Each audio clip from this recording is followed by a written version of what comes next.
میں تو یہ کہتا ہوں اگر قرآن کوئی پڑھے نا، قرآن کوئی پڑھے، دل کا کاسا سیدھا ہو، اللہ کافر کو بھی ہدایت عطا فرما دیتا ہے۔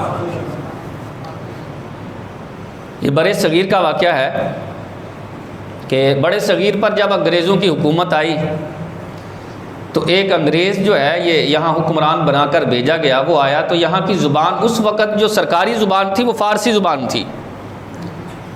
اس نے کہا مجھے تو زبان ہی نہیں آتی، جب زبان نہیں آتی تو میں کیسے ڈیلنگ کروں گا، کیسے معاملات کو حل کروں گا، لہذا سب سے پہلے ضروری ہے کہ میں زبان سیکھوں۔ اس نے اپنے قریبی لوگوں کو بلایا، کہا میں زبان سیکھنا چاہتا ہوں، یہاں سب سے زیادہ فارسی کے اندر جو ماہر شخص ہے اسے میرے پاس لے کر آؤ کہ میں اسے فارسی سیکھوں۔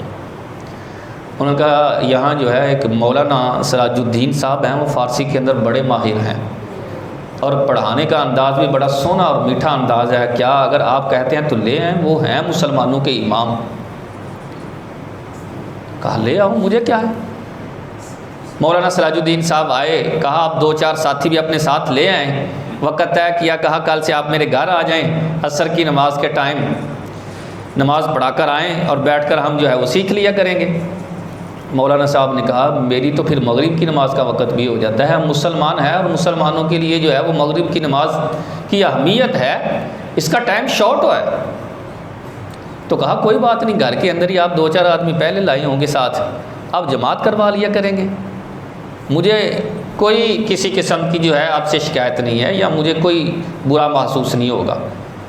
اب مولانا سراج الدین جب آئے نا تو مولانا سراج الدین فارسی کے ساتھ قرآن بھی بڑا اچھا پڑھتے تھے، قرآن جیسے پڑھتے تھے نا تو پڑھنے والے کو بھی مزہ آ جاتا تھا، سننے والے کو اس سے زیادہ مزہ آتا تھا۔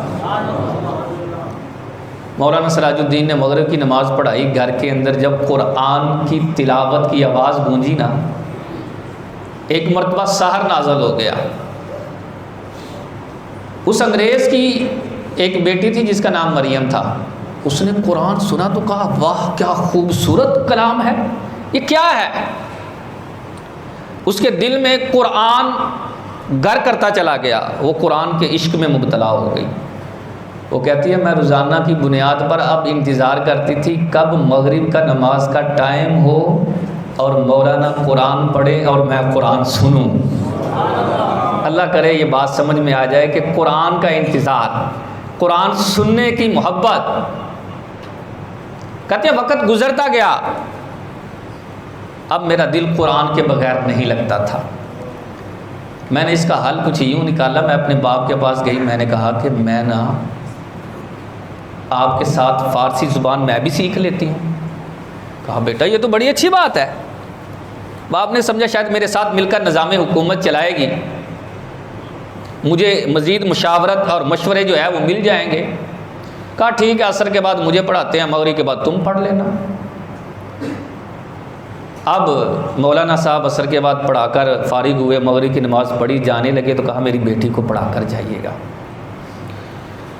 اس کو پڑھانے کا اہتمام شروع کیا تو بیٹی کیا کہتی ہے کہ مولانا مجھے فارسی نہیں سیکھنی، مجھے زبان نہیں سیکھنی، جو آپ نماز کے اندر پڑھتے ہیں نا مجھے تو وہ سیکھنا ہے۔ وہ کتنا سونا کلام ہے، وہ کیا ہے؟ آپ نے فرمایا وہ قرآن ہے، وہ لا ریب کتاب ہے جو اللہ نے اپنے محبوب پر نازل کی ہے۔ کہا مجھے وہ سکھائیے نا، مجھے وہ سنائیں آپ۔ قرآن سے عشق ہو گیا نا، قرآن سے محبت ہو گئی۔ مولانا قرآن پڑھتے وہ سنتی رہتی، اور قرآن کی یہ تاثیر ہے، میں نے کہا نا دل کا کاسا سیدھا ہو تو پھر یہ کافر کو بھی ہدایت دے دیتا ہے۔ سنتی رہی، دل کی تحریکی دلتی رہی اور بالآخر کفر کو چھوڑ کر اسلام قبول کر لیا۔ اب اسلام قبول کیا تو کہا چند دن گزر جائیں میں خود ہی اس کا اظہار کر دوں گی، میرا نام مریم ہے، میں چاہتی ہوں کہ میرا نام بدل کر نیا نام رکھ دیا جائے۔ آپ نے فرمایا بیٹا تمہارا نام فاطمہ ہے، نبی کی نور نظر جو ہے اسی کے نام پر تمہارا نام رکھ دیا۔ وہ قرآن کے عشق میں ایسی مبتلا ہوئی کہ دن بدن اس کی صحت ڈاؤن ہوتی جا رہی تھی، جسم گلتا جا رہا تھا، بیمار ہو گئی، اس قدر بیمار ہو گئی کہ قریب المرگ ہو گئی۔ جب قریب المرگ ہوئی تو اس نے مولانا صاحب سے وصیت کی کہ آپ میرا جنازہ بھی پڑھائیں اور کوشش کریں کہ مجھے قبرستان مسلمانوں کا جو ہو وہاں دفن کریں۔ اس کا انتقال ہو گیا۔ اب مولانا ششو پنج میں ہے، میں کس کو بتاؤں؟ میں نے بتایا تو کون میری بات کا اعتماد کرے گا، یقین کرے گا کہ آپ کی بیٹی مسلمان ہے، یہ مسلمان ہے، لہٰذا ہمیں دے دی جائے۔ ہم اسلام کے مطابق اس کے جو ہے وہ کفن دفن کا انتظام کرنا چاہتے ہیں، لیکن کسی کو نہیں بتایا۔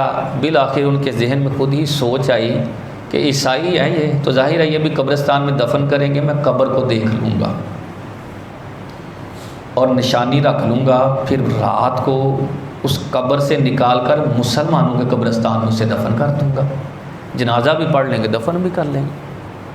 مولانا گئے ساتھ عیسائیوں کے قبرستان میں گئے، بڑے غور سے معاملات کو دیکھ رہے ہیں اور قبر کو دیکھا۔ رات ہوئی، چونکہ تازی قبر تھی، نوجوان ساتھ تھے، تازی قبر کھودنے میں کوئی زیادہ دیر نہیں لگی۔ جب قبر کھودی تو دیکھ کر حیران، اندر لڑکی کی لاش ہی نہیں، اندر تو ایک قادیانی کی لاش پڑی ہوئی ہے۔ بڑے حیران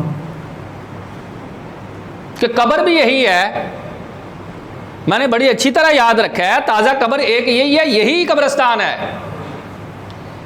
مزید سراغ لگانے کے لیے قادیان چلے گئے، اس قادیانی کی قبر کو کھدوایا تو وہاں دیکھ کر حیران کہ وہاں ایک عربی کی لاش پڑی ہوئی ہے۔